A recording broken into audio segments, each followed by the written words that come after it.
The religious myth is the most powerful device ever created and serves as the psychological soil upon which other myths can flourish.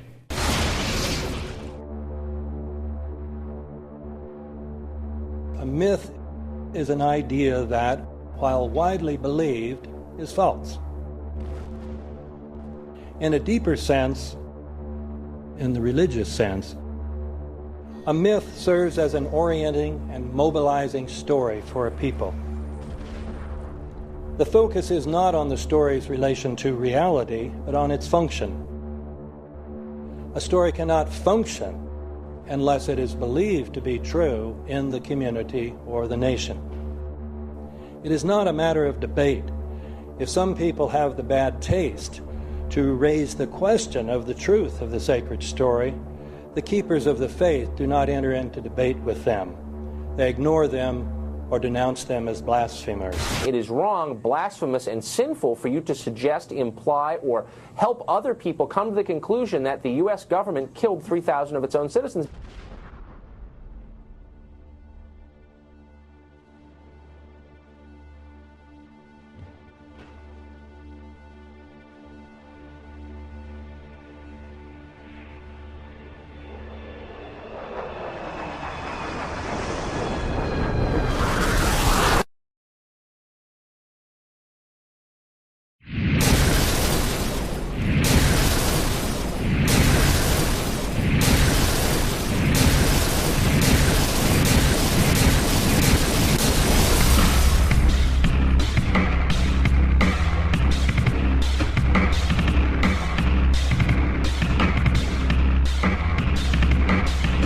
As if a demolition team set off when you see the old demolitions of these old buildings. It looks like one of those scenes of an old building being purposely dynamited and blown up. Anybody who's ever watched a building being demolished on purpose knows that if you're going to do this, you have to get at the under-infrastructure of a building and bring it down. The way the structure is collapsing, this was the result of something that was planned. It's not accidental that the first tower just happened to collapse and then the second tower just happened to collapse in exactly the same way.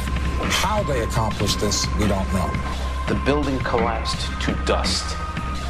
You don't find a desk. You don't find a chair. You don't find a telephone, a computer.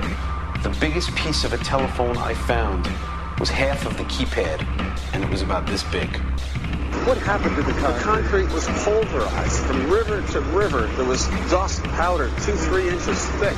The concrete was just pulverized. In addition to those pictures we've all seen too much on television before, when a building was deliberately destroyed by well-placed dynamite to knock it down. If they had detonated, they were planned to take down a building. I heard a second explosion. There was a heavy-duty explosion. Then there was some secondary explosions and then the subsequent collapses. An explosion blew and it knocked everybody over. To me, it sounded like an explosion. It sounded like gunfire. Bang, bang, bang, bang, bang. And then all of a sudden, 3 big explosions. We heard a big explosion coming down. And then the entire top of the building just blew up. We saw some kind of explosion. By the force of the explosions. Big explosion. Blew us back into the 8th floor. Then we get to the lobby. This is a big explosion. The lobby looked as though a bomb had exploded there. A huge explosion now raining debris. It's been a huge explosion. Huge explosion that we all heard and felt. We just witnessed some kind of follow-up explosion. We heard a very loud explosion. A secondary explosion at Tower 1 camp. That is another bomb going off. He thinks that there were actually devices that were planted in the building. Planted in the building.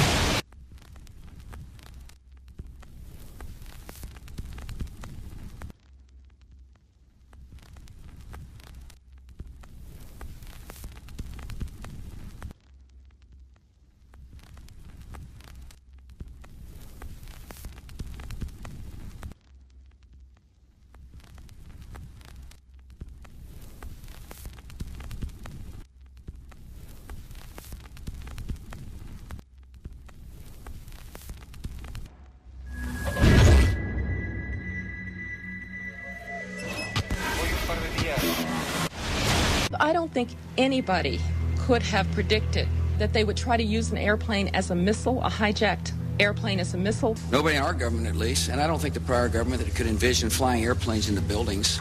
No specific threat involving really domestic operation or involving what happened, obviously, the city's airliner and so forth. There were no warning signs that I'm aware of. USA Today reports that in the 2 years before the attacks on September the 11th, NORAD conducted exercises using hijacked airliners as weapons. And one target was the World Trade Center.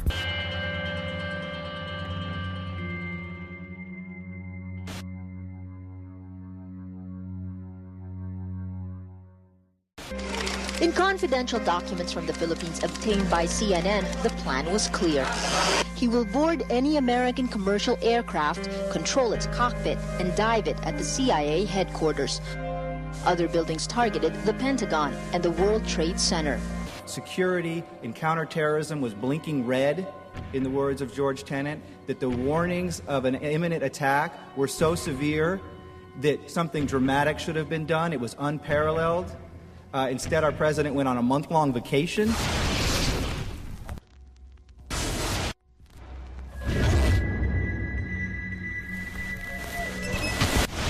The head of Pakistani intelligence at the ISI, Mahmoud Ahmed, requested Omar Sheikh to wire $100,000 to Mohammed Atta, who was the lead hijacker.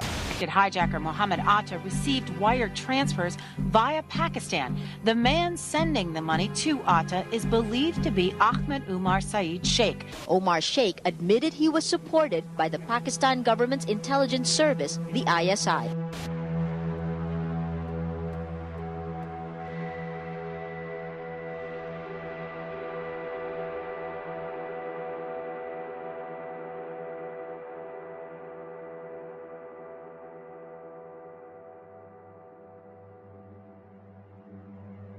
Although we are told that 4 or 5 of the alleged hijackers were on each of the flights.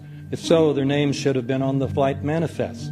But the flight manifests that have been released contain neither the names of the alleged hijackers nor any Arab names whatsoever. We know that the men who were supposedly the hijackers had their houses, cars, credit cards paid for by the U.S. government. They were, in truth, agents. Evidence was also apparently planted. The passport of one of the hijackers on Flight 11 was allegedly found in the rubble. Goes through the fireball, through the side of the plane, and comes down the ground unscathed. But something happened. For 6 months, they reported they had this passport. Boy, we've got it. We've got the proof. And then the guy stood up and was alive. Several of these 19 men are still alive.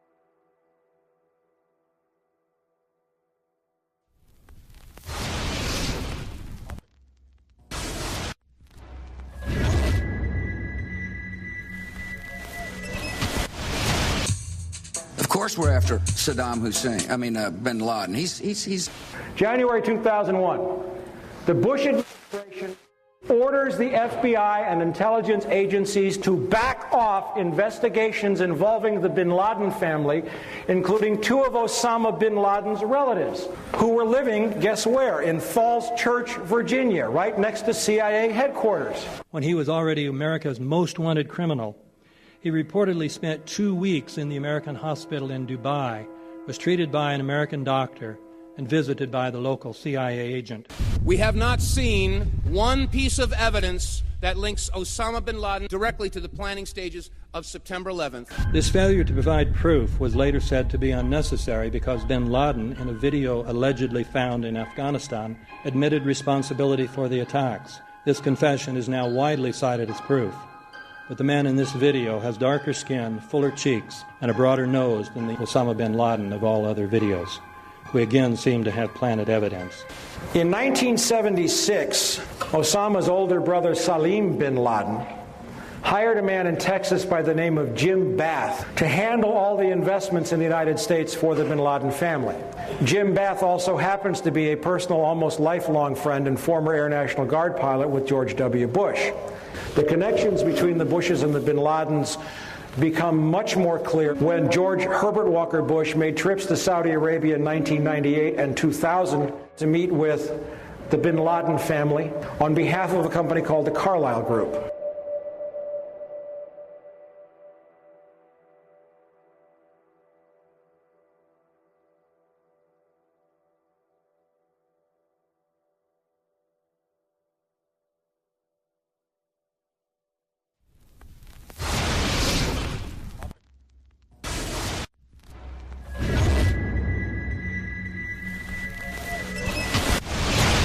How could anyone fly a 60-ton, 125-foot wide, 44-foot tall plane through this obstacle course? The aircraft, before striking the Pentagon, reportedly executed a 270-degree downward spiral, and yet Hani Hanjour was known as a terrible pilot who could not safely fly even a small plane.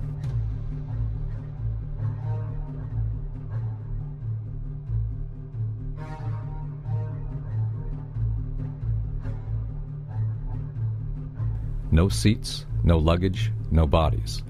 Nothing but bricks and limestone. The official explanation is that the intense heat from the jet fuel vaporized the entire plane. Flight 77 had 2 Rolls-Royce engines made of steel and titanium alloy and weigh 6 tons each.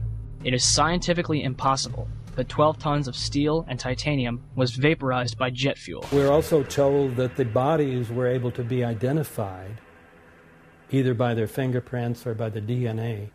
So what kind of fire can vaporize aluminum and tempered steel and yet leave human bodies intact? From my close-up inspection, there's no evidence of a plane having crashed anywhere near the Pentagon. And as I said, the only pieces left that you can see are small enough that you could pick up in your hand. Shortly after the strike, government agents picked up debris and carried it off. The entire lawn was covered with dirt and gravel, so that any remaining forensic evidence was literally covered up. The videos from security cameras, which would show what really hit the Pentagon, were immediately confiscated by agents of the FBI, and the Department of Justice has to this day refused to release them. If these videos would prove that the Pentagon was really hit by a 757, most of us would assume the government would release them.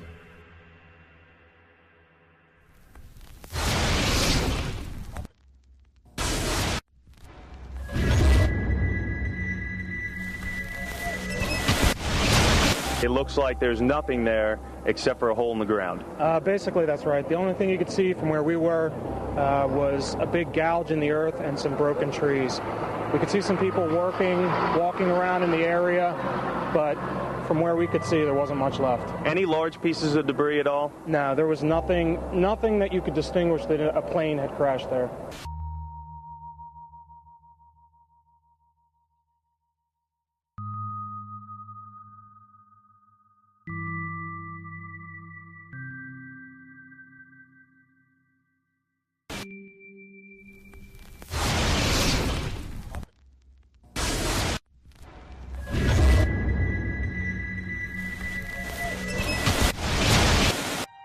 Pancake theory, according to which the fires, while not melting the steel, heated it up sufficiently to cause the floors weakened by the airplane strikes to break loose from the steel columns, and this started a chain reaction. So you would expect then from that theory, which is the official theory, to see a whole stack of floors piled up on top of each other and then a spindle of core columns standing too. The core of each of the twin towers consisted of 47 massive steel columns. If the floors had broken loose from them, these columns would have still been sticking up into the air 1,000 feet.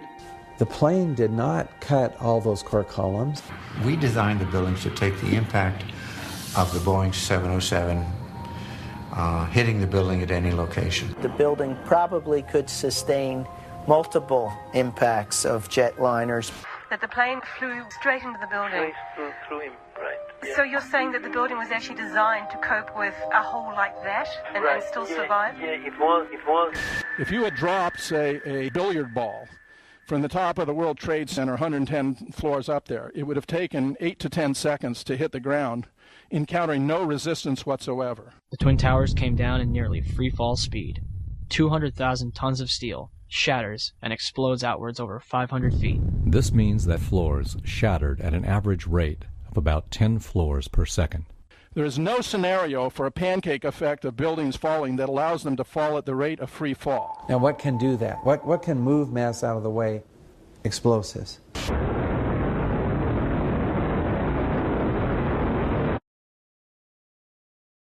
"47 huge steel columns going up the core. They're interconnected.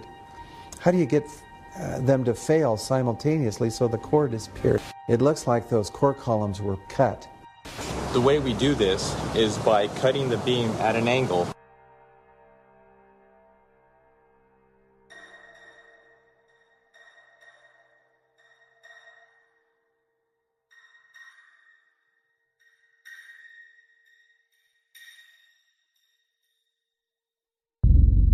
I started looking at the molten metal. All three buildings, both towers in the rubble, in the basement areas, and Building 7, there's these pools of molten metal.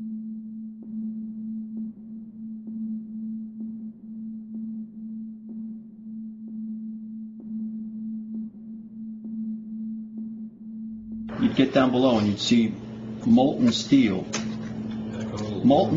running down the channel rails, like you're in a foundry.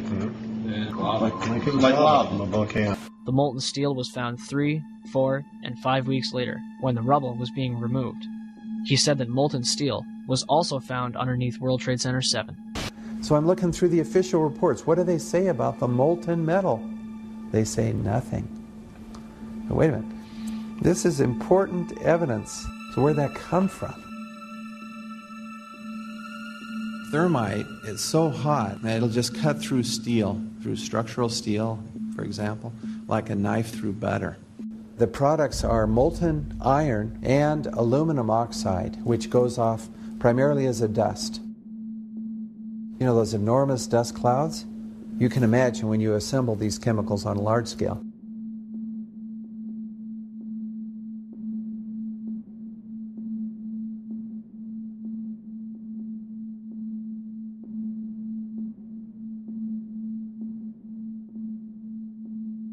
Molten metal pools under both towers after they collapsed, and Building 7. Now, Building 7 wasn't even hit by a jet.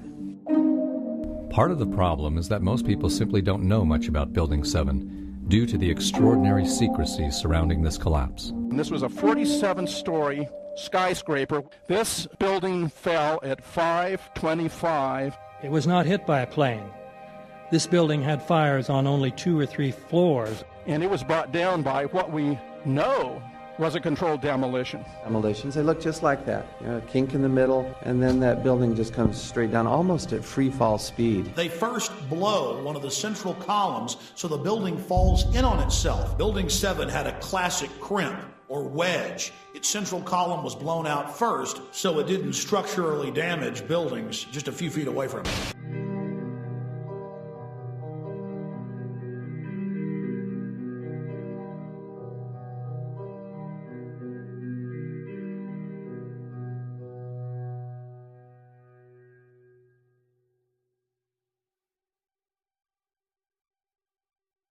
Our office was on the B1 level. As I was talking to a supervisor at 8:46, and all of a sudden we hear, boom!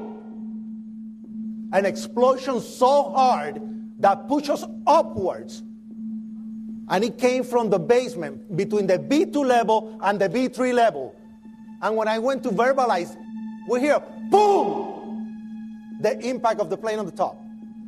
As I'm walking by the main freight corridor building in the corridor, that's when I got blown. I mean, the impact of the explosion threw me to the floor, and that's when everything started happening. All of a sudden, a big impact happened again, and all the ceiling tile was falling down, the light fixtures were falling. You know, you got to go clear across the whole from 1 to 2 World Trade Center, and then all of a sudden, it happened all over again. Something else hit us to the floor. Right in the basement, you felt it. Walls were caving in, everything that was going on. I mean, I know of people that got killed in the basement. I know of people that got broken legs in the basement. People that got reconstructive surgery because the walls hit them in the face.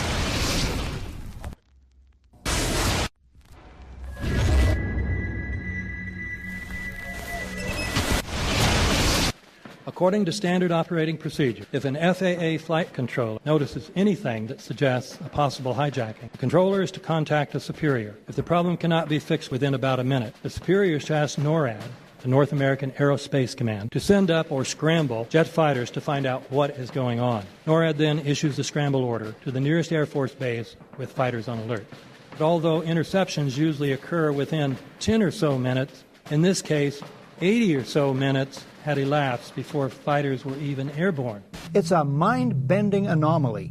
Not a single U.S. Air Force interceptor turns a wheel until it's too late. There are no jets at all. What if they were so confused and had been so deliberately confused that they couldn't respond? The reason that they didn't know where to go was because a number of conflicting and overlapping war game exercises were taking place. It involved the insertion of false radar blips onto radar screens in the Northeast Air Defense Sector. Center Team U, we have a problem here. We have a hijacked aircraft headed towards New York. We need someone to scramble some F-16s or something up there to help us out. Is this real world or exercise? Is this real world or exercise? There was another exercise, Vigilant Warrior, which was, in fact, according to a NORAD source, a live-fly hijack drill being conducted at the same time. With only 8 available fighter aircraft, and they have to be dispatched in pairs, they were dealing with as many as 22 possible hijacks on the day of 9/11, and they couldn't separate the war game exercises from the actual hijacks.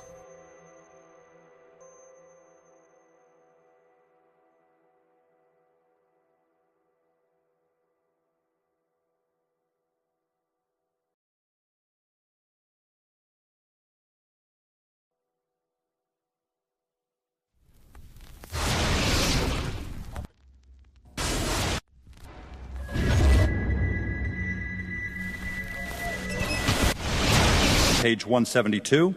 The U.S. government has not been able to determine the origin of the money used for the 9/11 attacks.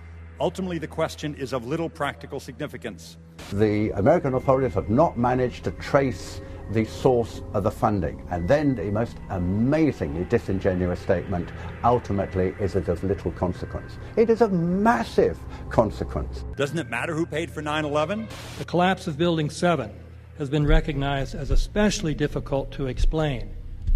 The 9/11 Commission report implicitly admitted that it could not explain the collapse of this building by not even mentioning it.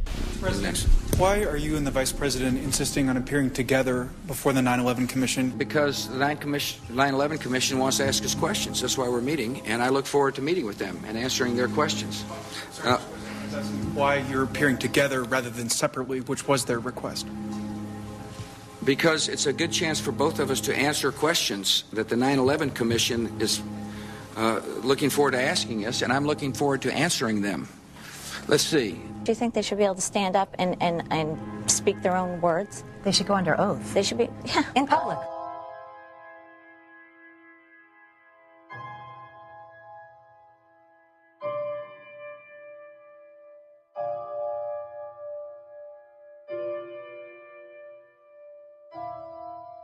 Don't you think that the families deserve to have a transcript or to be able to see what you Adam, said? you asked me that question yesterday. I got the same answer, yeah. The final report was a unanimous report. That means that if there was a single commissioner who had any objection about anything, that fact would be dropped from the report. We have found out that he not only served on the transition team of the Bush administration, that he was a person who wrote a draft memo for the setup of the Bush administration's National Security Council, that he was an individual who wrote the preemptive war strategy that was eventually used for the war in Iraq, that he is a close friend of Condoleezza Rice's. We want him to resign. There is literally nothing in the 9/11 report that the Bush administration did not approve of. We can understand, therefore, why the Commission, under Zelikow's leadership, would have ignored all the evidence that would point to the truth, that 9/11 was a false flag operation intended to authorize the doctrines and funds needed for a new level of imperial mobilization.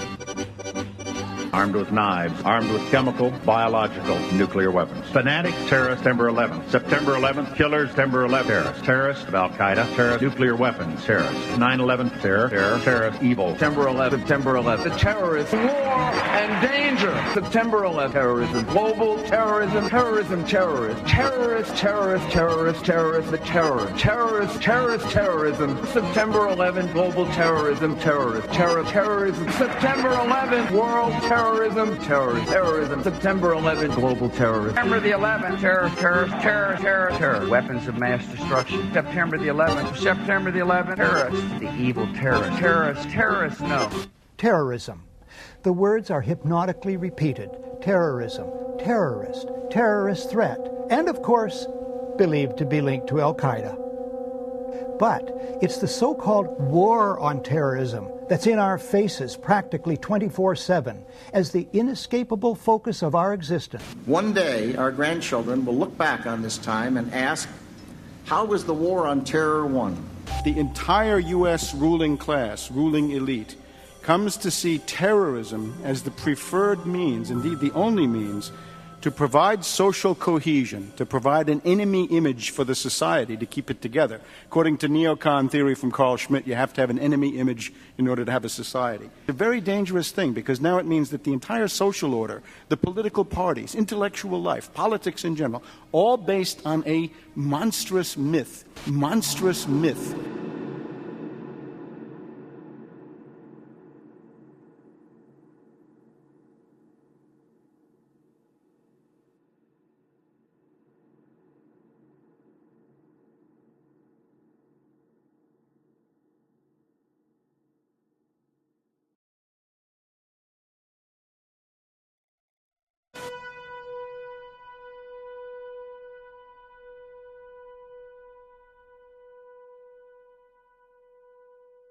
Look, the CIA has done in this country, what they've done to us is unbelievable.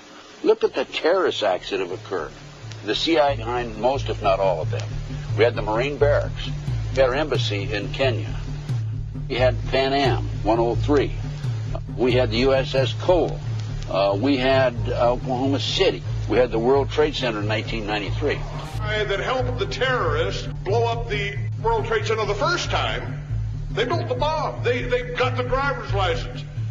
The informant, the FBI informant, a fellow named Salam, a 43-year-old former Egyptian army officer, he was given the assignment to put the bomb together. And he went to his supervisor, his FBI supervisor, and said, we're going to put a dummy bomb in here, right? And the FBI supervisor said, no, we're going to put a real bomb. The FBI actually carried out the attack on the World Trade Center in 1993. They actually hired Ahmad Salam and paid him $1 million and gave him real explosives, a detonator, and told him to build a bomb and to give it to the foolish people that he was controlling to allow them to attack the World Trade Center complex. Unfortunately for them, there were only 6 people killed, not enough to pass the legislation. So what happened is 2 years later, April 19, 1995, down comes Oklahoma City Murrah building, 168 people killed. 1 year later, the anti-terrorism legislation that takes away many of our constitutional rights and civil liberties is passed.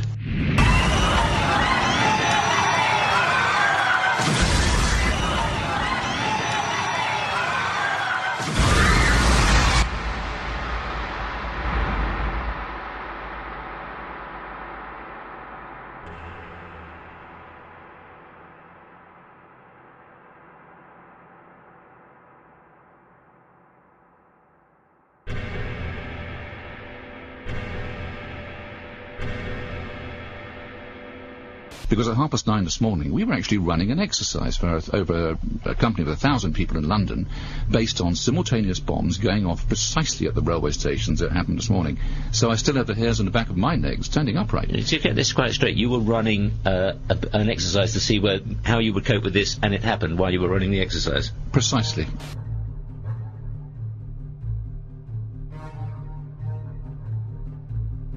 Supposed to believe is some kind of coincidence, there was also an anti-terrorist drill going on 7/7. And again, just like 9/11, they were talking about attacks on the same targets, the same kind of tube stations, and exactly the same time. as the actual attack happened, providing some kind of cover for what must be operations orchestrated in some way by the state.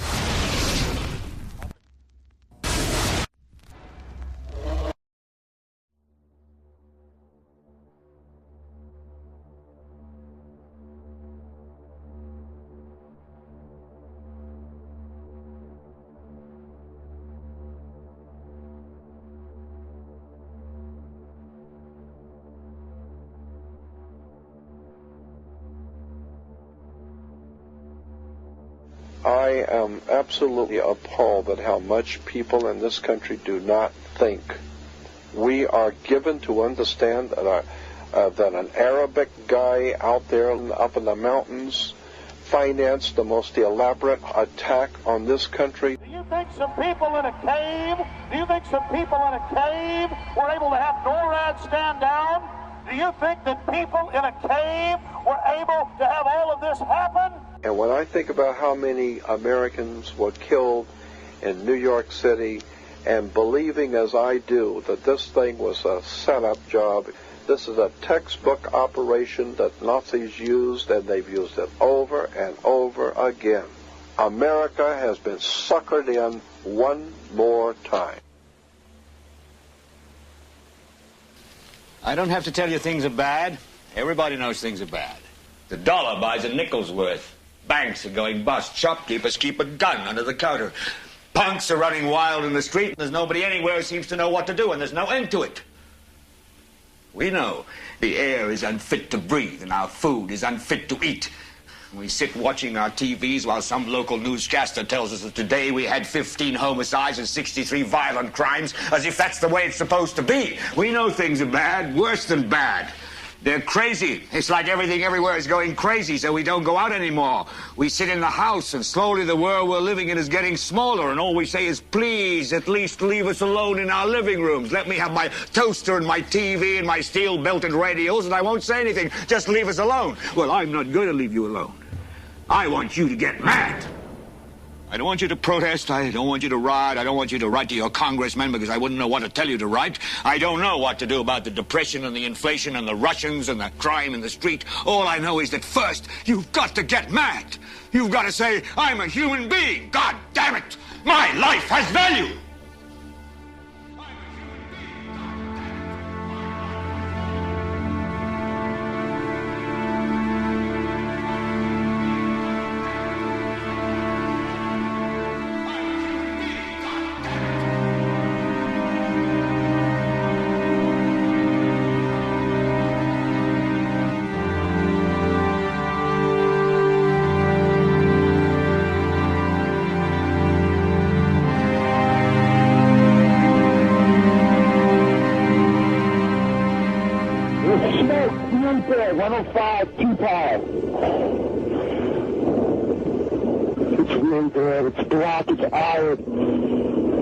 My wife thinks I'm all right. I called her and said I was leaving the building. I was fine, and bang. Two, three of us, two broken windows. Oh, God! Ah!